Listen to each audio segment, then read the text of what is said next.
waliyadin. Orang sini sudah rukun antar agama karena perang agama terbesar terjadi tahun 800 di sini antara Wangsa Shailendra sama Wangsa Sanjaya. Wangsa Sanjaya beragama Hindu, Wangsa Shailendra beragama Buddha. Sampai Raja Hindu takut menjadi raja. Panukuh pergi ke India. Di India belajar ilmu arsitektur, pulang dikenal dengan nama Resi Gunadarma. Yang Raja Shailendra bernama Garung bergelar Smaratungga, anti Hindu. Tapi begitu menang perang, dia putus asa karena mau bikin candi nggak punya arsitek.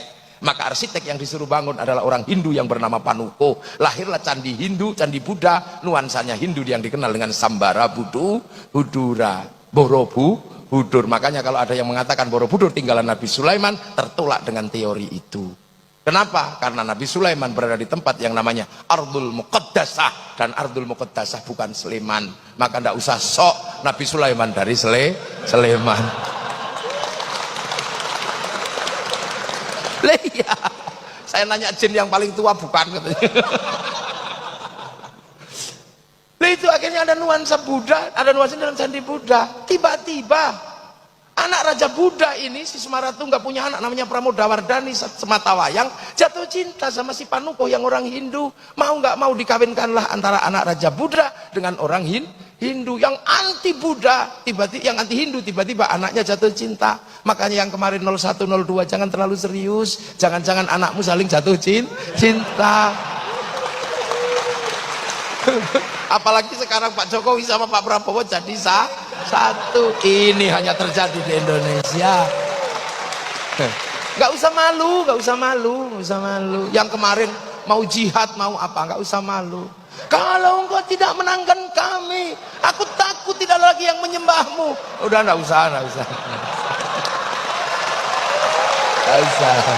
Nggak usah, udah. Ini Pak Jokowi, ini Pak Prabowo, orang-orang hebat di Indonesia. Akhirnya 5 tahun ke depan orang juga takut kalau berseberangan terlalu serius. Jangan-jangan kayak kemarin. Ini selesailah para supporter ini. Ampun sudah sekarang ini. Ketemu strategi berangkulan antara orang Jawa, ya orang Jawa Solo dan orang apa Pak Prabowo itu turunan mana itu Jawa sama Manado. Rukun, gitu. Yang lain supporternya, hah? Aku udah terlanjur cerai, gimana? Aku udah terlanjur mengatakan haram. Aku udah terlanjur bersumpah akan potong kemaluan. Ini gimana? Terus gue mesti bilang wow gitu? Enggak juga. Makanya biasa aja. Lo akhirnya selesailah problem Hindu Buddha. Akhirnya ketika Merapi meletus pecah dua, Smaratungga punya keturunan namanya Bala Putra Dewa dari Wangsa Shailendra pindah Palembang, nggak ribut agama. Karena makanya Sriwijaya jadi besar. Sindok pindah ke timur bangun Wangsa Isyana, menjadi Kadiri sama Doho, lahirlah Singosari, nggak ribut agama. Pada zaman Majapahit, di zaman era Brawijaya, bangsa ini dirukunkan dalam satu kerukunan besar namanya Bhinneka Tunggal Ika. Setelah itu saling jaga, Hindu jaga Buddha, Buddha jaga Hindu. Maka kemudian kalau ada Banser, ada Ansor kok jaga gereja, nggak usah ribut. Itulah warisan asli bangsa Indonesia. Di Bali yang jaga masjid pecalang, di New Zealand yang jaga masjid orang Nasrani. Nggak usah ribut, tumpeng masuk gereja, nggak usah marah, nggak usah emosi, nggak usah. Hanya karena kebiasaan, nggak usah. Udah biasa aja ini Indonesia. Nonton film Korea biasa aja, nggak usah kafir. Masa gara-gara kalah ganteng sama aktornya terus bilang kafir? Jangan gitulah. Kita biasa aja. Jadi kita ini punya bangsa. Jadi kita rukun, makanya kiai rukun karena bineka. Para tilmidun muridun rukun dalam bahasa santri, dan sampai hari ini kerukunan itu terjaga. Hanya di Indonesia Yamaha rukun sama Honda, hanya di sini. Hondamu apa? Mio, itu hanya di sini. Hanya di sini minuman botol rukun dalam nama Aqua. Hanya di sini mie instan rukun dalam nama Sarimi.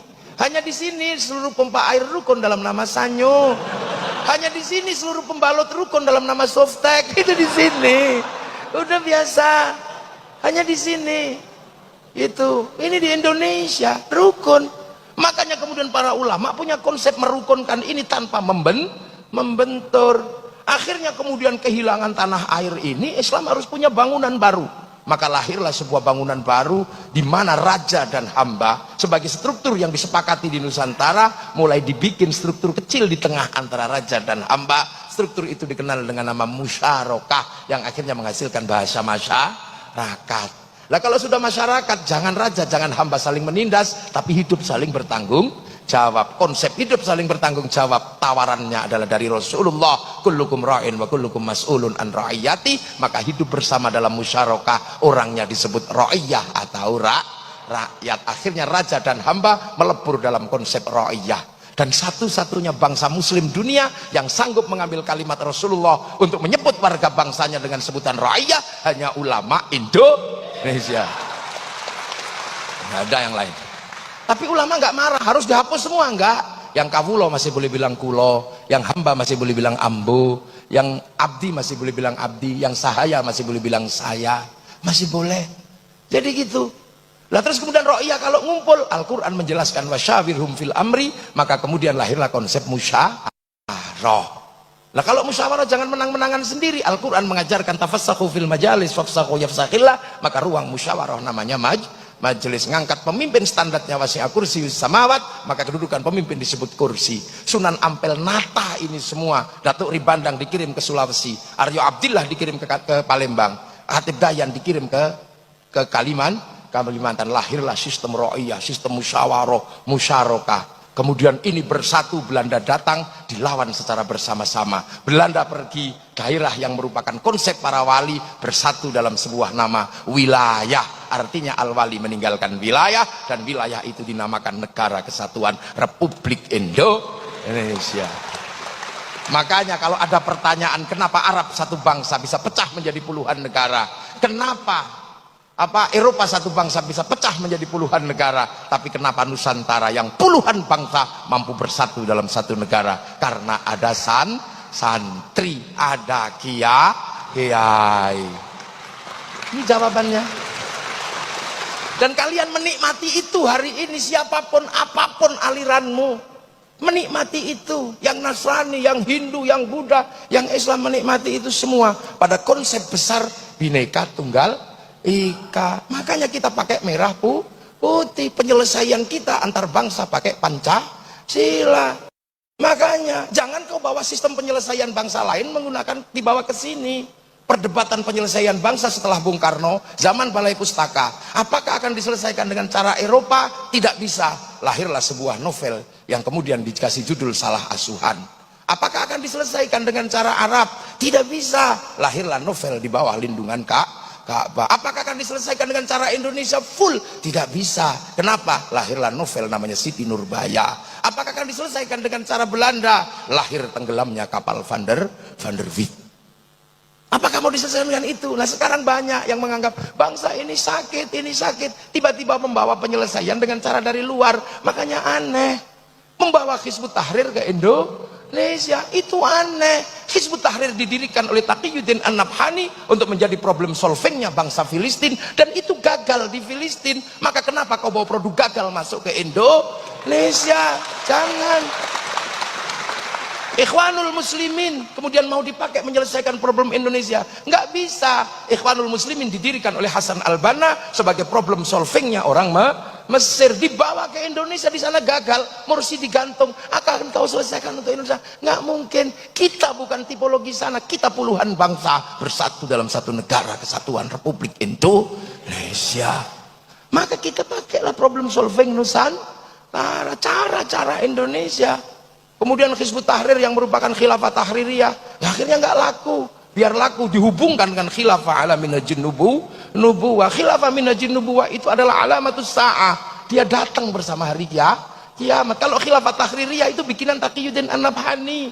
Maka biar seolah-olah Taqiyuddin An-Nabhani dengan khilafah tahririyah nyambung dengan khilafah nubuwah yang bagian dari tanda kiamat. Maka ada yang selalu mengatakan kiamat sudah dekat.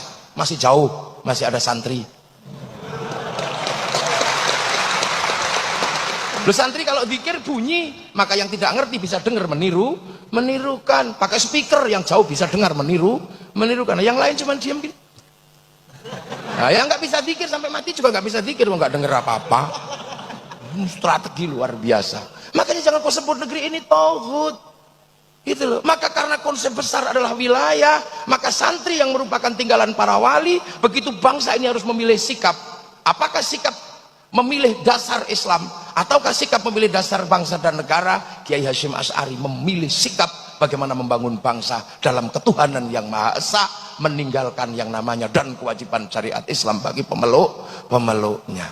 Dan ketika bangsa ini diganggu, kenapa? Karena apa? Karena kedatangan bangsa yang akan mengganggu bangsa. Kesadaran wilayah, kesadaran musyarakah, kesadaran bahwa ini adalah tinggalannya para wali harus dipertahankan.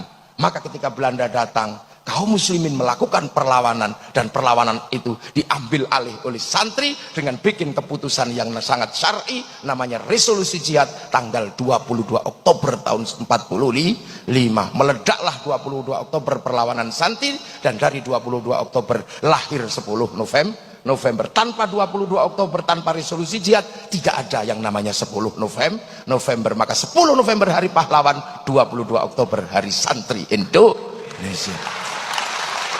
Nggak bisa. Nah, kenapa bermula dari mana? Dari merah putih. Berawal dari merah putih. Dulu merah putih paling dibenci sama Belanda karena mempersatukan. Kiai santri akhirnya tidak bisa mengibarkan merah putih depan rumah, kibarkan di atas rumah kalau mau bangun. Belanda curiga tiangnya dikasih tebu, Belanda curiga tiangnya dikasih kayu, dikasih bambu, dikasih padi, masih curiga dikasih pisang, masih curiga dikasih kelapa. Akhirnya datang ke situ bawa makanan tumpeng sama ingkung. Doanya Allahumma barik, Allahumma barik, maka datangnya tumpeng ingkung dikenal dengan nama barian. Allahumma barik, Allahumma barik. Akhirnya makanannya habis, padinya mengering, tebunya mengering, pisangnya rontok, kelapanya rontok, yang tersisa tinggal merah putih. Ini perlawanan kami mencintai persatuan lewat bendera merah putih. Tapi oleh Belanda akhirnya ditambah biru, santri ngamuk disobek. Begitu disobek mereka ngamuk semua, dan yang paling bertanggung jawab adalah santri. 22 Oktober resolusi jihad menghasilkan peristiwa 10 November di Surabaya. Makanya bagi anak milenial kadang merah putih hanya berharga 50.000, tapi santri yang menganggap ini bagian dari perjuangan nenek moyangnya mempersatukan Nusantara, maka merah putih berharga nyawa, ribuan nyawa. Sekarang merah putih tidak minta darah dan tidak minta nyawa, hanya kita minta diangkat oleh tangan kita kiri. Bagi anak milenial yang nggak mengerti ini, dia akan mengatakan tauhid, mengatakan bid'ah, mengatakan musyrik. Ini pasti zaman perang nenek moyangnya, bukan bagian dari sejarah perlawanan bangsa.